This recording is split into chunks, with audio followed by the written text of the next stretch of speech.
मैंने ही इस सृष्टि की रचना की है, मैं ही इसका पालन पोषण करता हूँ और मैं ही इस सृष्टि का विनाश अर्थात अंत करता हूँ। जब जब संसार में धर्म की हार होगी और अधर्म की विजय होगी, तब तब मैं इस संसार पर अवतार लूंगा। धर्म कर्म से होता है, कर्म के बिना धर्म की कोई परिभाषा नहीं है। हमारी आस्था की परीक्षा तब होती है जब हम जो चाहे वो हमें न मिले और फिर भी हमारे दिल से प्रभु के लिए शुक्रिया ही निकले। लोग अक्सर सच कहने से बचते हैं या डरते हैं, पर सत्य कभी छुप नहीं सकता और न ही कभी मिट सकता है। कितना भी छुपा लो, पर सच तो उजागर हो ही जाएगा।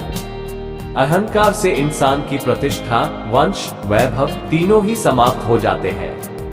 आत्मा अमर है, इसलिए मरने की चिंता कभी मत करो। आत्मा का अंतिम लक्ष्य परमात्मा से मिलन होता है। सत्य कभी भी नष्ट नहीं हो सकता।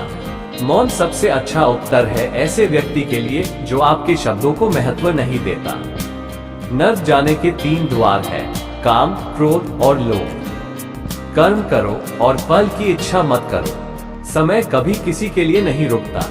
व्यक्ति जो भी चाहे वो बन सकता है यदि वो विश्वास के साथ इच्छित वस्तु पर लगातार चिंतन करे। मन की हलचल, होश, सांस और भावनाओं के माध्यम से भगवान की शक्ति सदैव तुम्हारे साथ है। शांत रहने से सभी दुखों का अंत हो जाता है और शांत मन मनुष्य की बुद्धि को शीघ्र ही स्थिर करने में और परमात्मा से मिलन करने में सहायता करती है। जो बात सच पर आधारित होती है उसे कहने, करने और मानने से हमें कभी नहीं डरना चाहिए। प्रेम सदा ही माफी मांगना पसंद करता है और अहंकार सदा ही माफी सुनना पसंद करता है। एक बार किसी को माफ करके अच्छे बन जाओ, लेकिन दोबारा उसी इंसान पर कभी भरोसा करके बेवकूफ ना बनो।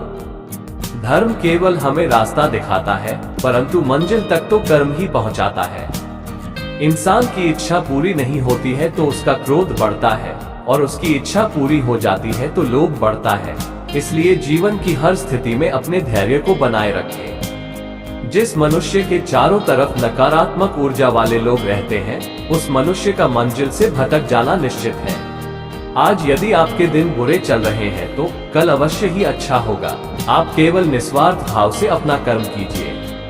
जो मार्ग ईश्वर ने आपके लिए खोला है उसे कभी भी कोई बंद नहीं कर सकता है। मनुष्य का जीवन केवल उसके कर्मों पर आधारित होता है।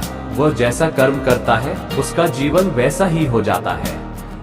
जीवन में आधे दुख इस वजह से आते हैं क्योंकि हमने उनसे आशाएं बना रखी है जिनसे हमें नहीं बनानी चाहिए थी। जिस मनुष्य ने अपनी जवानी में बहुत सारे पाप किए हो उसे बुढ़ापे में नींद नहीं आती है। व्यक्ति को उसके कर्म का फल उसी तरह ढूंढ लेता है जैसे कि कोई बछड़ा सैकड़ों गायों के बीच अपनी मां को ढूंढ लेता है। आत्मा ना तो जन्म लेती है और ना ही मरती है, ना ही इसे जलाया जा सकता है, ना ही इसको भिगोया जा सकता है। आत्मा अमर और अविनाशी है। आत्मा शरीर को वैसे ही छोड़ती है जैसे मनुष्य अपने पुराने कपड़ों को उतारकर नए कपड़े धारण कर लेता है। संसार में कुछ भी स्थायी नहीं है। व्यक्ति का सुख दुख, मान अपमान, लाभ हानि का एहसास करना मन की शरारत है। आत्मा का इससे कोई लेना देना नहीं है। जब ये संसार ही स्थायी नहीं है तब इस संसार की कोई वस्तु कैसे स्थायी हो सकती है। मैं इस संसार के सभी जीवों में विद्यमान हूँ। मैं चींटी में भी हूँ और हाथी में भी।